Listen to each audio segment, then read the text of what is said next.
You explain yourself because you don't feel secure. You call it clarity, you call it communication, you call it maturity. But beneath it, there is tension. A need to be understood, a need to be approved, a need to make sure no one misreads you. And that need quietly weakens your position. Every time you over-explain a decision, you signal uncertainty. Every time you defend a boundary, you invite negotiation. Every time you justify your direction, you reduce its authority. Strong decisions do not require speeches, they require execution. Notice the pattern. When you say no, you don't just say no, you add paragraphs, you soften it, you explain your reasoning, you make sure the other person feels comfortable. Why? Because you fear being perceived as harsh, or selfish, or arrogant. So you dilute your stance. You present your decision as a discussion. You leave room for objection. And once you leave room for objection, you surrender control of the outcome. Authority does not argue. It states, then it moves. Over-explaining is a subtle form of seeking permission. You want them to agree with your choice before you feel safe making it. But real conviction does not wait for agreement. It acts without applause. The more you explain, the more you expose doubt. The more you justify, the more you reveal that you need acceptance. And acceptance is unstable. It depends on other people's moods, biases, insecurities. When you anchor your decisions in their understanding, your strength becomes conditional. You think you are maintaining harmony. In reality, you are negotiating your authority. Every explanation beyond necessity is an attempt to manage perception. But perception is not your responsibility. Your responsibility is alignment. Alignment is quiet. It does not persuade. It does not convince. It does not campaign. It moves. When you constantly explain yourself, you train others to expect justification. You teach them that your boundaries are flexible. You condition them to challenge you, because you have shown them that your decisions are open to debate. And once your decisions become debatable, your presence becomes lighter, less solid, less definitive. There is a difference between communication and justification. Communication informs, justification pleads. One is strength. The other is insecurity disguised as clarity. You do not owe the world a detailed defense of your discipline. You do not owe anyone a breakdown of why you changed your routine. You do not owe explanations for protecting your time. Silence, when chosen deliberately, projects certainty. Not aggression, certainty. And certainty makes people adjust. Over-explaining makes you adjust. If your decision is aligned, let it stand. If your boundary is necessary, let it exist. If your direction is clear, walk it. Without commentary, without apology, without seeking permission. The moment you justify, You lower yourself. Not visibly, subtly. You think you are strengthening your position by explaining it. You believe more detail equals more clarity. But what you are actually doing is shifting power. When you justify, you move from decision-maker to defendant. You are no longer stating, you are defending. And defense implies accusation. Even when no one has attacked you. Watch what happens when you say, I can't make it. Silence follows. It lands. It stands. Now watch what happens when you say, I can't make it because I've had a long week, and I'm trying to reset, and I just need some space, and I hope you understand. You feel relief. Why? Because you're seeking validation. You don't trust your no, so you decorate it, you cushion it, you dilute it, until it feels socially acceptable. But each layer of cushioning weakens the edge of your boundary. People respond to what you project. If your answer sounds negotiable, they negotiate. If your tone sounds uncertain, they challenge. If your reasoning sounds defensive, they press further. Not because they are malicious, because you signaled flexibility. Power is often misunderstood.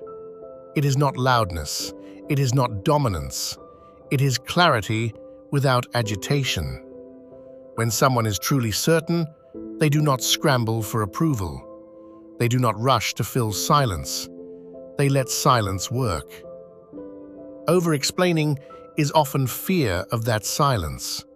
You fear what they will assume. You fear being misinterpreted. You fear tension. So you talk. And the more you talk, the less grounded you appear. There is a psychological shift that happens in conversations. The person who explains more is perceived as needing more, needing acceptance, needing understanding, needing agreement. The person who states simply is perceived as stable, not arrogant, stable. And stability commands respect. You cannot manufacture respect through explanation. You generate it through consistency. Every time you defend your schedule, you suggest it is optional. Every time you justify your standards, you suggest they are adjustable. Every time you argue your values, you suggest they require consensus. They don't.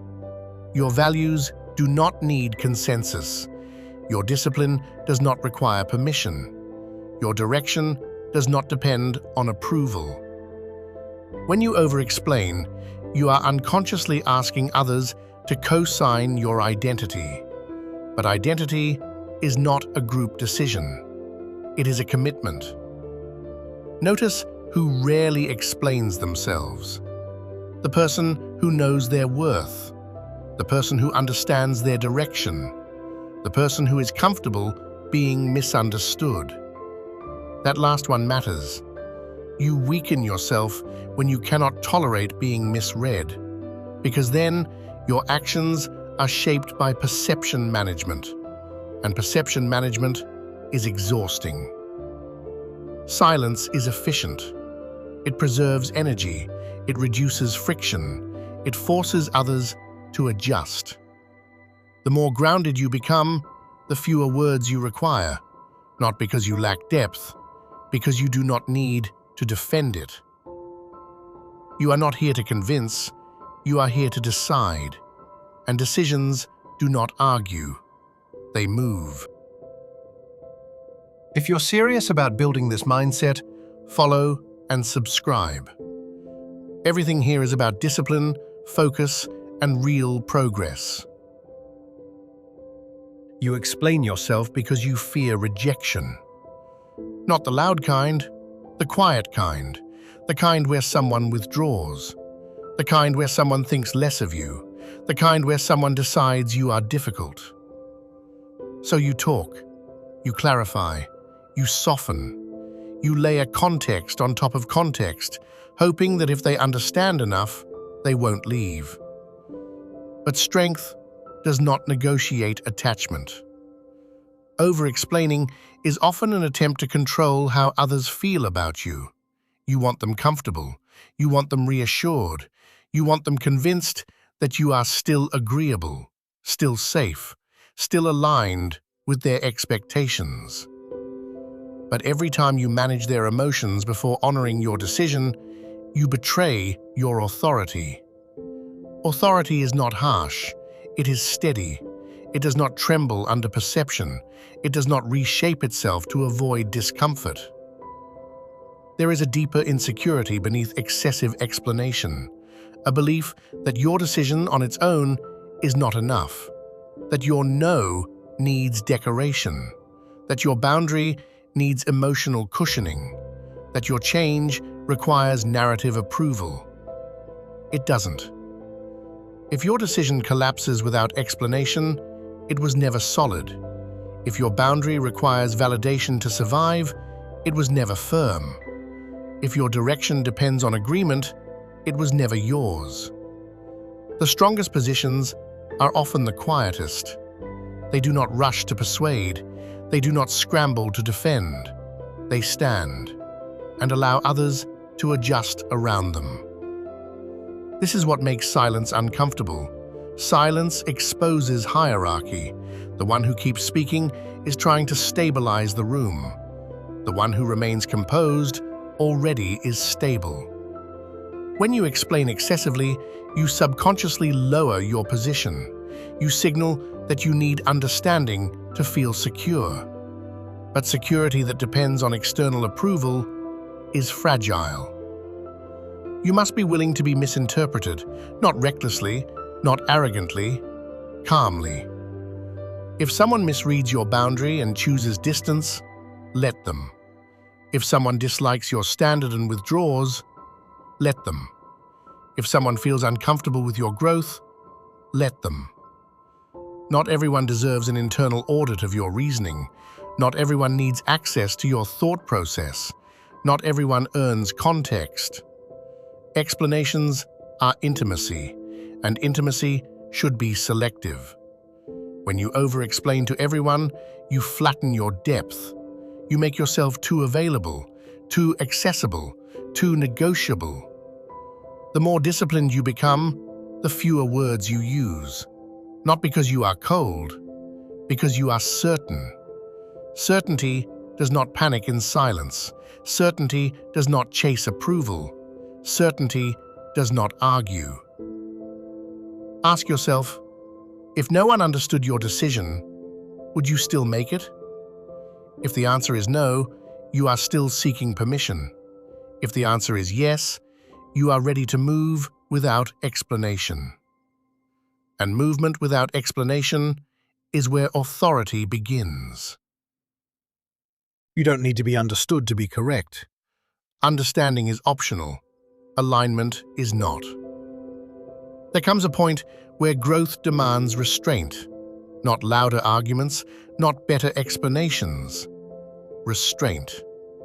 You say what is necessary, then you stop. You do not chase agreement.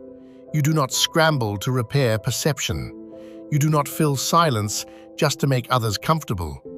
Because comfort is not your responsibility. Clarity is. When you stop over-explaining, something shifts. At first it feels uncomfortable. You feel exposed. You feel misread. You feel tension hanging in the air, and you resist the urge to fix it. That resistance is discipline. It is the moment you choose stability over approval. You let your decisions stand, unpadded, unjustified, unsoftened. And the room adjusts. It always does. Silence forces recalibration. People who are used to debating you stop debating. People who expect access stop pressing. People who relied on your flexibility learn your edge. Not because you argued harder, because you spoke less. Authority is not dominance. It is composure under pressure. It is the ability to endure misunderstanding without collapsing into explanation. It is knowing that your boundary does not weaken simply because someone questions it. When you no longer feel the need to explain everything, you conserve energy. You conserve time. You conserve presence. Your words become deliberate, measured, sharp. Over time, this creates weight. People feel it, not through volume, through consistency. You become predictable in your standards, unmoved in your direction, unshaken by minor resistance. And that predictability builds respect. Not the loud kind, the quiet kind. The kind that shifts how others approach you. But it requires sacrifice. You must sacrifice the desire to be liked by everyone. You must sacrifice the illusion of universal approval. You must sacrifice the comfort of over-clarifying yourself. Because every time you rush to justify, you weaken the frame you're trying to hold. Every time you argue your position, you invite others to evaluate it. Every time you seek validation, you dilute conviction. Conviction does not plead, it proceeds. If your decision is aligned, let it be. If your boundary is necessary, let it exist. If your direction is clear, walk it. Without commentary, without apology, without defensive speeches. If this spoke to you, like the video, subscribe, not for noise, for discipline. Say less, stand firm, move forward.